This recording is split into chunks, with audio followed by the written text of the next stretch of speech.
4 lives ended in silence, but one piece of evidence refused to stay quiet.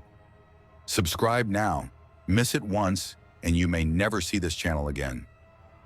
We start where most stories end, a house that knew more than it should, and a night that never let go. The University of Idaho was supposed to be filled with laughter, study groups, and futures waiting to be written. But on November 13, 2022, 4 students, Kaylee Goncalves, Madison Mogen, Zana Kernodle, and Ethan Chapin, never saw morning again. That night, the house on King Road transformed, from a college rental to a locked vault of questions. Police stepped inside and found silence. But this silence wasn't empty. It pressed against the walls, heavy, unnatural, as if it had been rehearsed. Then came the sheath, a small, ordinary object, but left behind like punctuation at the end of a sentence no one wanted to read.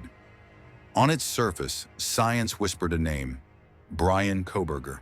He wasn't a stranger in the shadows. He was a criminology Ph.D. student studying less than 15 minutes away. But proximity doesn't equal guilt. Education doesn't erase the presumption of innocence. So investigators turned to the fragments, the traces, the patterns. Security cameras caught a white Hyundai Elantra drifting across grainy frames. No plate, no driver visible. But repetition is suspicious. The car circled, passed, returned, moving when it shouldn't. Motion itself became testimony. Phone records told another story, a device that went dark at the exact window of the crime. But towers don't lie, and gaps don't erase themselves. Absence spoke louder than presence, sketching the outline of someone trying to disappear. Meanwhile, the community broke under the weight of grief. Vigils filled with candlelight. Names: Kaylee, Madison, Zana, and Ethan, spoken aloud to keep them alive in memory.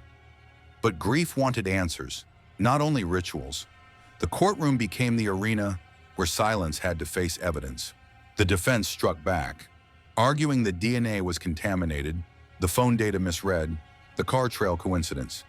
Every doubt forced prosecutors to sharpen their story, to stitch each fragment so tightly that it couldn't be pulled apart. Because in the end, the case is not just about one accused man, it's about 4 victims: Kaylee Goncalves, Madison Mogen, Zana Kernodle, and Ethan Chapin, whose lives were interrupted, futures stolen, and memory, fragile as it is, has to fight against rumor, speculation, and distraction. Now picture it again: a phone that goes dark, a car looping too many times, a sheath that refuses to vanish. Together they build a pattern, but patterns are not yet certainty. The trial will decide whether these fragments hold or collapse under pressure. Circle back to the house: 4 bedrooms, a narrow hallway, a kitchen where plans were once made. Ordinary spaces now carrying extraordinary horror. The house itself never asked to testify, yet it remains the witness that never forgets. And so we return to where we began.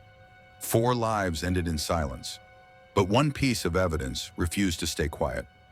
The car circles, the phone falters, the sheath waits, silence breaks, DNA speaks, the town weeps, the law insists, the story slows.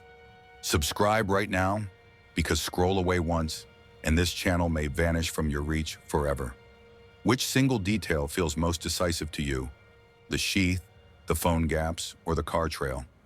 Share it in the comments. I'll be reading them all. And if this story held you, go watch my other breakdowns, especially the deep dives. They'll change how you see real cases forever.